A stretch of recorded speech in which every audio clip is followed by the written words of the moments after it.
It's midnight and I'm not feeling particularly articulate, but I felt the need, the desire to talk about good for her recommendations for books because I watched the Barbie movie like 2 weeks ago, and when I tell you I can't stop thinking about it, and I just listen to the songs over and over and over. Like if you have not listened to the soundtrack, oh my God, it's banger after banger after banger after banger. It's so freaking good. And it just is such good for her. It's such good for her. So what we're gonna be doing in this video is we're gonna be talking about the good for her trope. Now, I did have a video for unhinged women, so that is going to be separate from this. So while all of these women arguably are unhinged in some way or the other, I'm rooting for them. Now, are you going to root for them? I truly hope so. I don't know. You know, you have to read it to find out, but I rooted for them. And if you want to read something where you're like, I support women's rights, but more importantly, I support women's wrongs, then this is the video for you.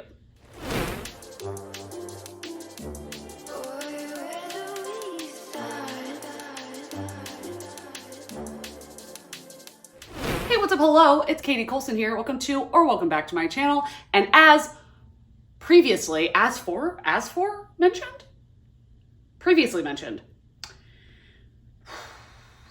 we're starting great. Anyway, as previously mentioned, we're going to be talking about the good for her trope. And I actually went online and was researching a lot of different definitions of what good for her meant. And there was an article by Mathilda Zeller that said these are the 5 things that must be in a story for it to be good for her. And I found that really enlightening. So one is have a female central character. Now, I agree with that because there are good for her characters, but if it's going to be a good for her story, the woman needs to be a central point of the story.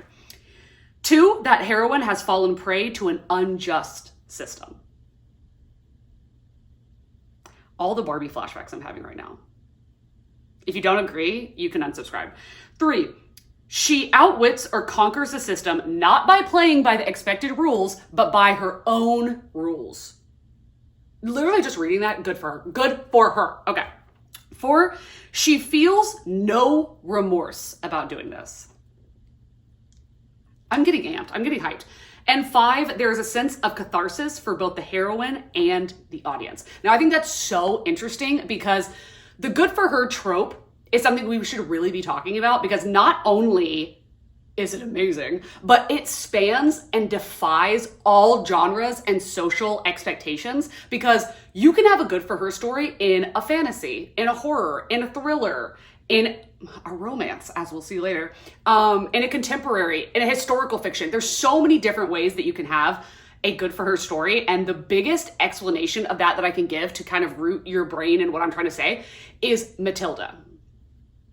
Matilda, it's a fantasy. It is a children's book. But watching Matilda get back at this school system and these children that treat her horribly is so refreshing to watch. And that is the good for her energy. It's like, even though you might not be able to telekinetically, you know, push your bellies against a wall, it's still so refreshing to watch Matilda do it, if you know what I mean. Okay, something else that I thought when I was reading this article that I wrote down, and I'm like, you know what? I might as well just read it out because I'm not going to be this prosaic in the moment, is there's so much we can't control in life, from toxic societal expectations, family we're born into, or the potentially toxic bosses, coworkers, classmates, and neighbors we must put up with to make a living. This is why seeing other unseen, underestimated, and exploited women win just feels so good. So that is the explanation behind good for her and why I wanted to make this video. And I will also say that a lot of the good for her things are women doing things that if men did them in a book, we would view them as like, oh my God, they're such a bad boy. Like, what a heartthrob. But if a woman did it, straight to jail. Straight to jail. So I have quite a few books to talk about. I'm going to try to be brief because I think there's like 12 to 16 or something like that. So let's get right into it. The most obvious choice for number 1 is They Never Learn by Lainey Fargo. This is the most good for her energy. We're following Scarlett Clark St. Clair. What am I talking about? Is that Gone with the Wind? Anyway, Scarlett Clark, she is an English professor, and every year she picks a man boy, whatever, at this university that is vile, disgusting, that is like, say, I don't want to say that. That is drugging and essaying women, is putting down women, and just basically being the absolute antithesis to feminism and equality as humanly possible. And she murders them. And when I tell you this book is so freaking good, like she just, and the thing is, you're rooting for her because all the men that she's done this to are disgusting. They're disgusting. And you're reading this like, yeah, take him out, sis. Take him out. And while she's doing that, it gets to be a problem where the school is noticing that this is happening once a year, and she's trying to not go to jail. And another highlight of this is that it is sapphic. So if you have not read this yet, where have you been? Introduce me to the rock you've been living under, but please read this. It is so much fun. And then I have Confessions by Kane Minato. This is a book that I read with Gavin and Kayla for the Literally Dead book club. And I am so happy that this was a book club discussion because you're going to want to discuss this with people. This is a horror, and it's following a teacher again. Wow, 2 in a row. A teacher who teaches at a middle school, and she sits her class down on the last day of school and says, I'm leaving. You're not going to see me again, but I wanted to tell you before I go that I know 2 of you, the children, murdered my daughter, and I'm going to make it my life's mission to ruin you. Ruin you. Every part of you, I'm going to ruin you. And the kids are all like, oh my God, like, who is it? Like, what happened? Oh my God. And she's like, I'm not going to tell you. You'll know.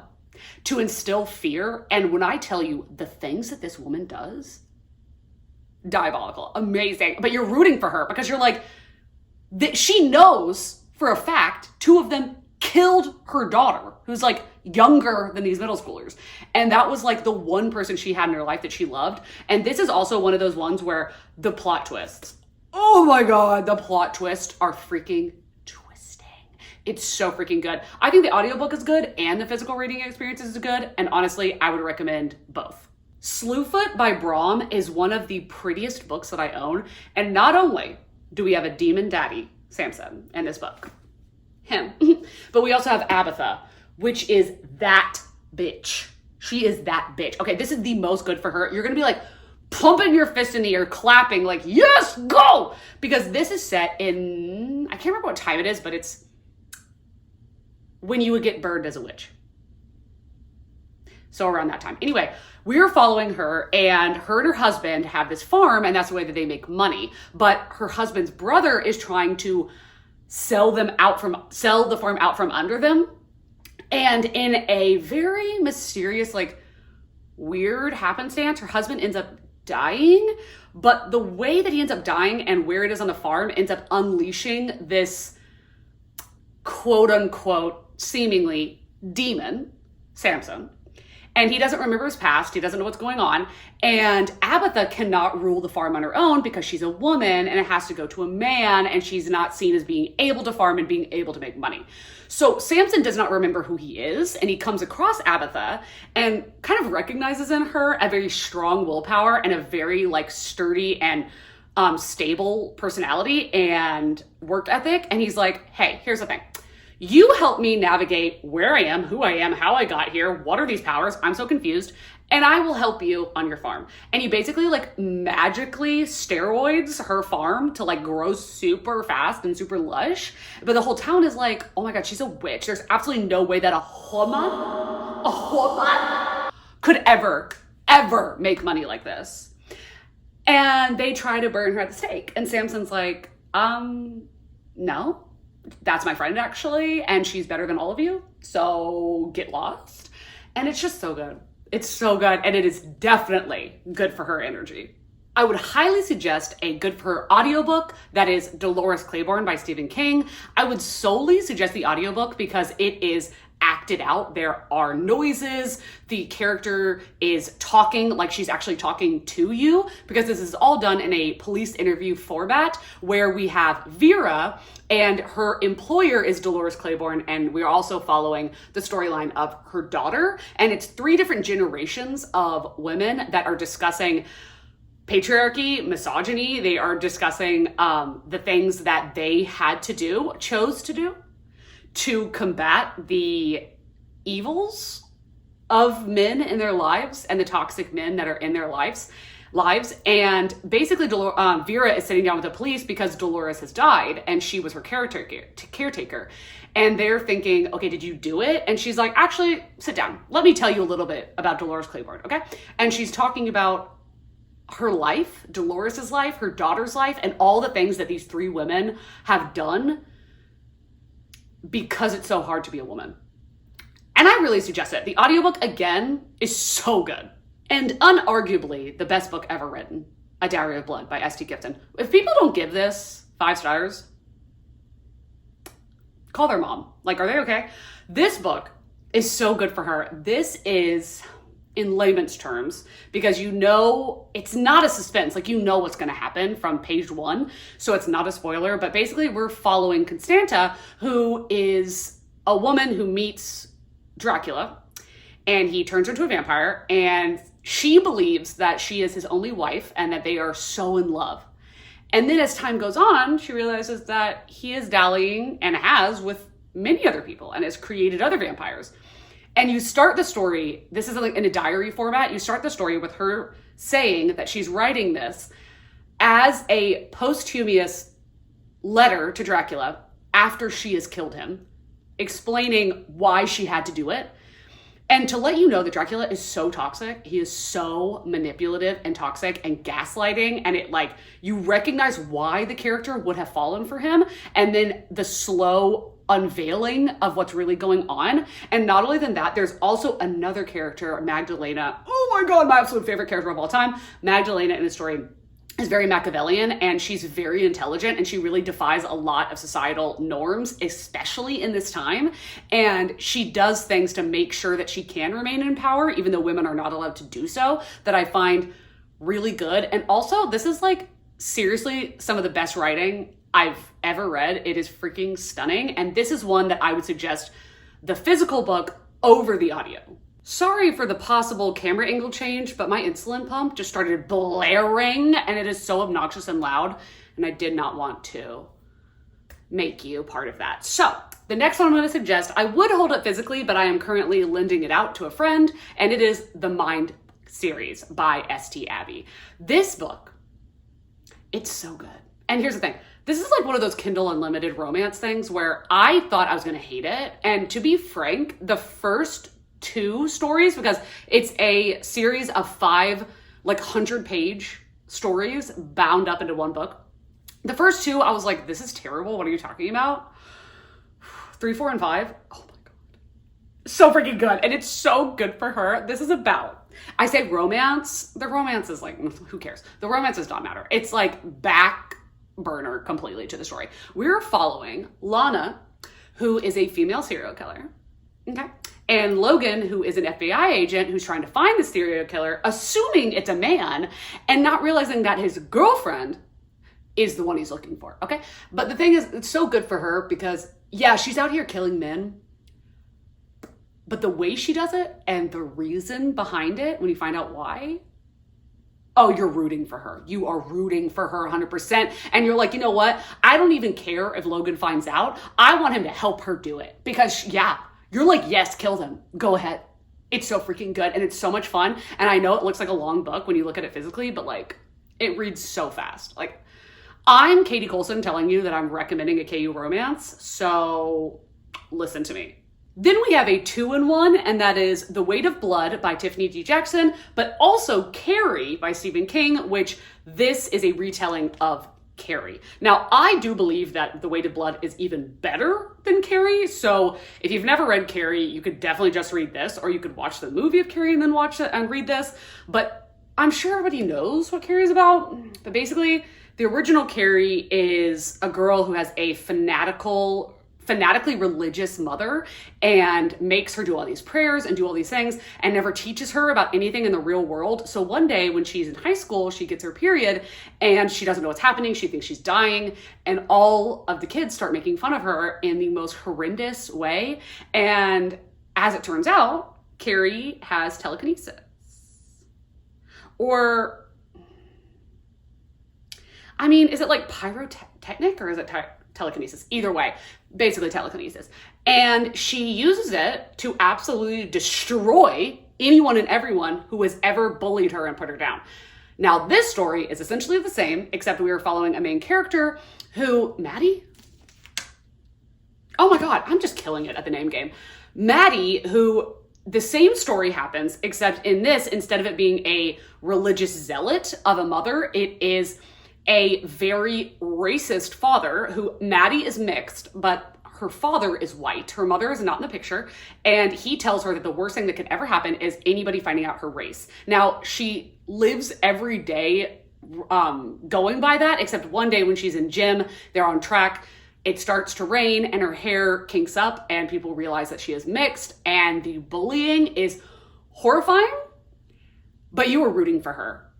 We already know how it ends because of Carrie, but like, it doesn't matter if you already know how it ends. It's so satisfying watching her get hers. I read this 3 times in 1 year. Look at that. It's so good. This is my favorite Tiffany D. Jackson. As I said before, these good for her stories can happen in any genre. So the next one we have is a superhero fantasy, and it's Hench by Natalie Zena Walcott. We are following Anna, who is a henchwoman for supervillains. She basically just does clerk work for them and behind the scenes stuff because everybody needs a secretary and she needs the money. Now, on one of these times that she's doing a job, a superhero ends up attacking her and mutilating her, and she is forever physically damaged from this and in constant pain. And the talk of physical disability in this, in my opinion, was very good. But I am not someone who lives with a physical disability. I live with an internal disability. So, I can't really speak on that, but in my interpretation, it was very good. And after this happens, she really realizes how messed up the superheroes are and how they do not care about calamity, or the people that die or are injured in their little tiffs that they have. And she realizes how much in favor of the villains she actually is. And there is one villain, Leviathan, which I absolutely ship them. Like, I ship them 1,000%. And Leviathan is like the biggest, baddest supervillain. And he's like, he sees Anna and what she's doing online, because what she's doing online is creating a database ranking and filing all the damages that superheroes have done. And he's like, you're smart. You're book smart. Come and work for me, and pays her to make this website that she's created a big deal so that they can humiliate superheroes. And it's such a good for her. Like, she gets mutilated and then she's like, oh, okay, I'm going to ruin your life. And I really ate it up. I read this twice and I've given it 4 stars both times.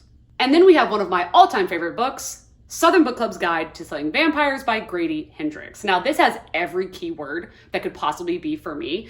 We are following a Southern group of women who have a book club. And at first they're reading historical fiction. It's kind of boring. And then one of them says, you know what we should read? We should read like true crime stuff, like Satanic Panic. And then they become obsessed with like Anne Rule and all of these different things, Ted Bundy, blah, blah, blah. And a guy moves into their town and he's really shady. And the main character is like, oh my God, I think he's like a drug dealer or something. But no, he's a vampire.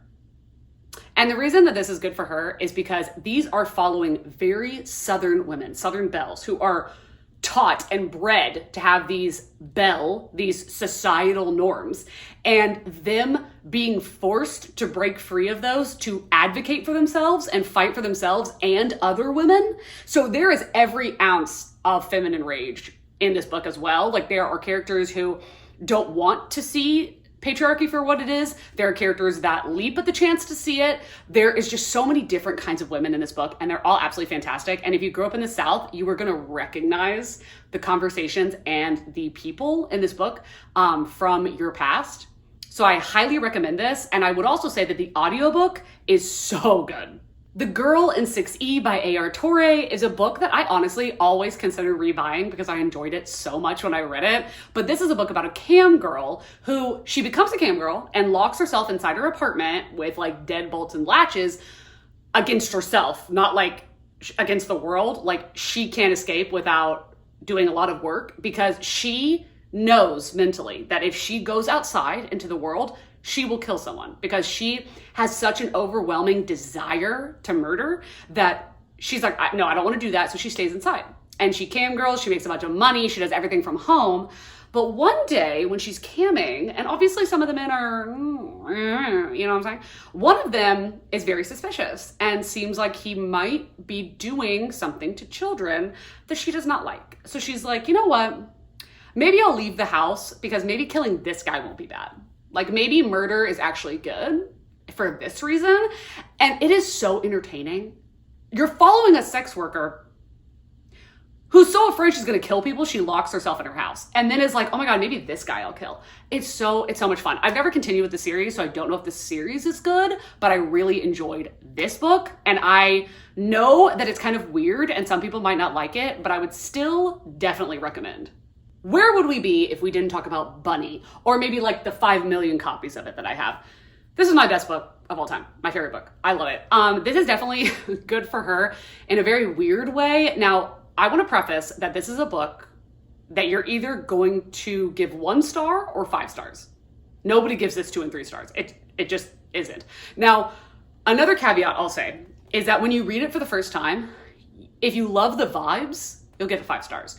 But you're not going to get it. You're not going to understand what's happening because this book is so complex and intricate that you have to read it more than once. So what I would suggest is reading it once, getting all the way through it, vibing, and then looking up, either on my Patreon, I have an 1.5 hour long video explaining every single part of this book, or going on Reddit and looking up, like, explain what happened in this book, and then read it again, and you realize how absolutely genius Mona Awad is. But this is a book where we're following a main character who is in this writing program, okay? This is very dark academia, very elitist, you know? But she's in this writing program with 4 other girls who call each other Bunny. They are the bunnies, okay? They are a clique, and they exclude the main character out of everything. And they're very like, oh my God, Bunny, you're so cute, Bunny. Oh my God, you're so cute. Come over to my house. Let's go on vacation, Bunny. And one day they notice something in Samantha that they want, and they invite her to their smut salon. But what they do at the smut salon, they don't braid each other's hair. That's what I'm gonna say. There's some really weird horror things that they're doing, and that's where it's good for her because I don't want to spoil it, but I'll put it in like a hypothetical way. But basically they are doing things to, instead of, they have gotten rid of the hope that a perfect man exists. They're like, all men are terrible. They're all horrible. So we're going to make one instead that will do our bidding, that will lavish us, will do all these things. And honestly, good for them.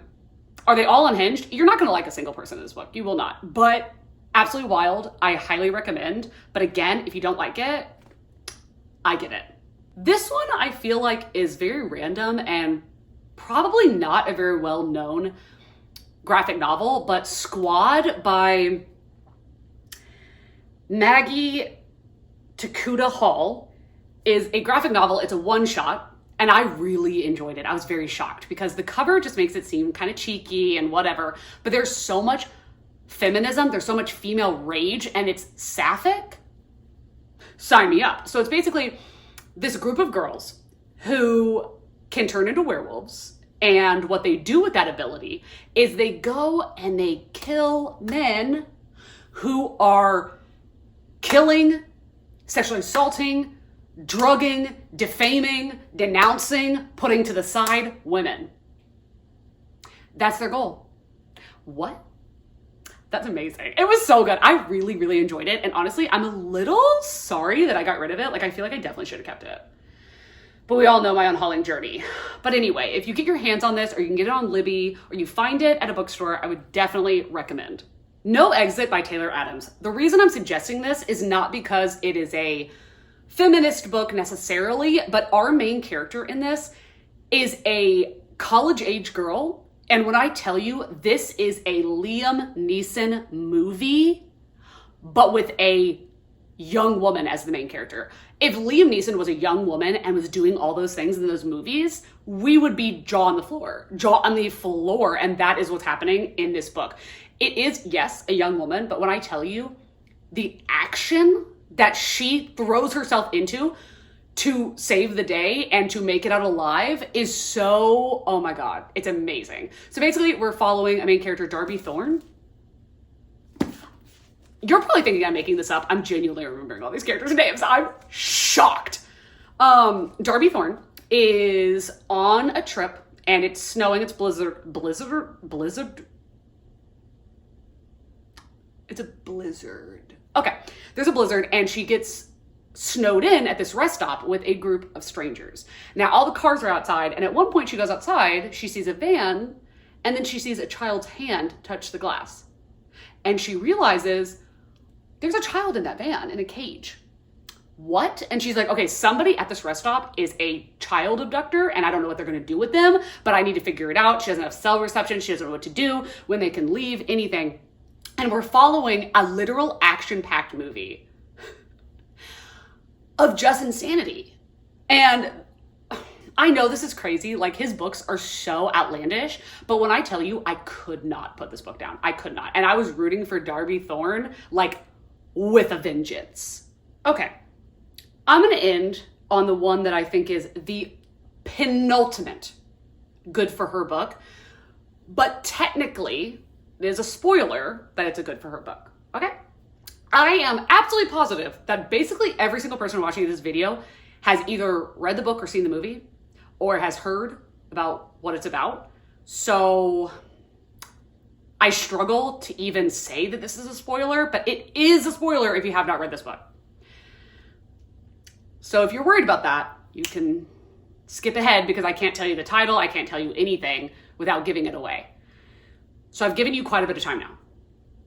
I'm sure everybody knows what I'm about to talk about. I'm going to talk about it in 3, 2, 1. Gone Girl by Gillian Flynn. This is the good for her. Like, are you kidding me? Amy Dunn. No press, no photos. Oh my God, I am obsessed. Like, there's not a likable person in this book. There's no. Do you like Amy Dunn? No. Are you rooting for her? 1000%. Do you like Nick Dunn? Disgusting. But this is so good. And obviously, if you have not read it yet, you're not watching this part of the video anyway. So I'm not going to get into what it's about, but damn, Amy Dunn, she did that. She did that. This book is so good. Like, the writing in this is phenomenal. And there has got to be a reason why Gillian Flynn has not written a book since. And it's because how could she possibly top this? Okay, it is getting extremely hot. It is 96 degrees outside, and I have my air conditioner turned off because I don't want the background noise in this video. And I live in Georgia, and I am sweltering. So I'm going to end this here. I'm sure there are plenty of other books that I either did not think of adding or that I have not read yet. If there are any good for hers that you think based on this list, I would really enjoy, please put them down below. And if you've gotten this far into the video, then leave... What should we leave? Why do I never think about this before I literally start talking? Leave a goat for Samson. If you know, you know. Our goat demon daddy. Is there a goat emoji? Things I do not look at before I start filming. Okay, leave a goat. That would be great. And if you want to follow me on Instagram, on Patreon, on Goodreads, any of the such, they are going to be linked down below, as well as some merch and stickers and such. They're going to be down below as well. So, thank you all so much for joining. I will see you in a video coming very soon. Bye.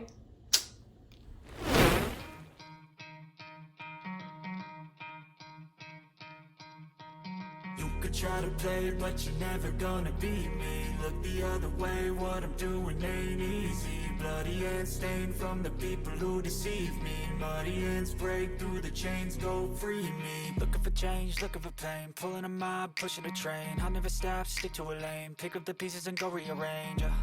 I'll be the best above all.